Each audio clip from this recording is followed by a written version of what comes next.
Matagumpay na nasagip ng Philippine Coast Guard ang 21 foreign tourist at 3 crew members ng Maambeng campsite sa Culion, Palawan. Ito ay matapos humingi ng tulong dahil sa malalakas na alon na naranasan kahapon.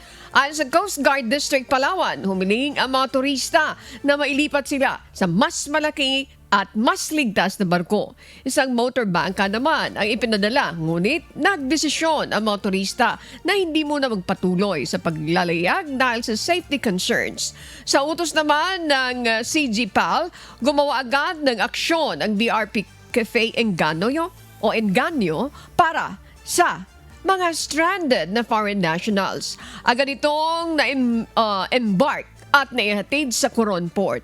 Umiikot ngayon ang investigasyon ng PCG ukol sa isyu sa kaligtasan ng sasakyan at pagsunod ng tour operator sa regulasyon. Aaksyonan ang anumang violation kung mapatutunayan.